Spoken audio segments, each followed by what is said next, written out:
So it's a business search application. It has all kinds of businesses underneath. It's like local search app. I can do the normal kind of these type of movements to manipulate the map. I can also do natural language queries. I'm going to show you an example of that. Like I might say, sushi near Santa Cruz, California.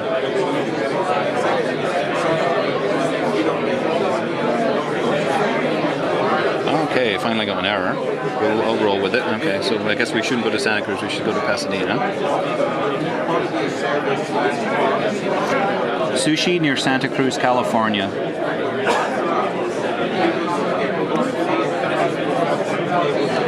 Okay. So that was just a natural language query. Okay. You can see, actually even despite the fact I got an error, this was a lot quicker than me trying to go in here and type it up, sushi near Santa Cruz, California. It's natural language in the sense that I combined multiple constraints. So, I said I wanted sushi, and I didn't have to go to separate boxes and specify each one. Mm-hmm. But really what I want to show you is more multimodal capability. So I'm going to go up north from there to Portland, Oregon.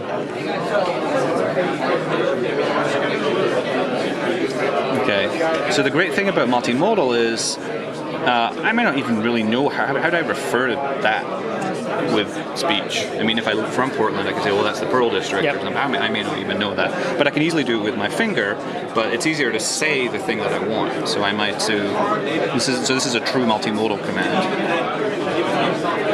French restaurants.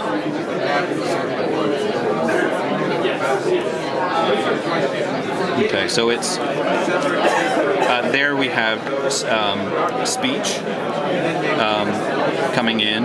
We also had gesture. I was drawing at the same time. You'll notice it's done gesture recognition. It's realized this is an area. And it's done multimodal fusion.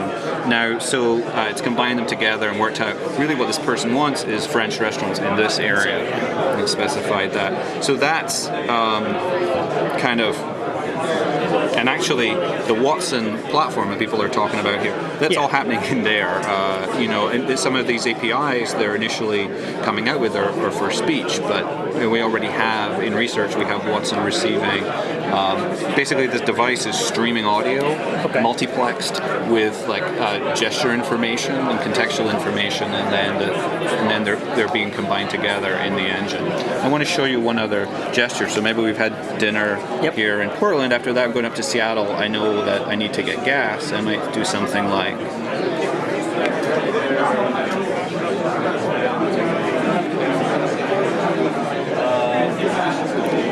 Gas stations.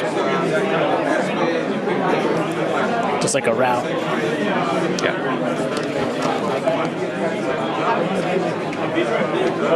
Okay. And so you see, it's not giving me the ones out here. Mm-hmm. It knows that this is the line, and then it's giving me the gas stations along that route. Nice. Yeah. So that's really, it's kind of interesting two things. One is in terms of sort of the evolution of voice in mobile. It started, and still actually a lot of it just now is voice only. It's like a lot of mobile interaction with services for interacting with an airline or whoever is you're calling into a voice only system, and then from there we've gone to the next step in the evolution is voice search, where you have a graphical display. You push a button in, and you can speak your search term rather than having to type it. And just now, we're seeing a lot more noise, especially about conversational assistants. People are talking about something you can have more of a conversation with. But kind of the long-term place where it's going, I believe, is multimodal virtual assistants, where you're able to speak. If you want to speak, you can use your hands. You can draw. The system is able to combine those things together, and then it's also able to combine modes. And then Speak Forward is one. A sample application of this sort of service you can start to support once you have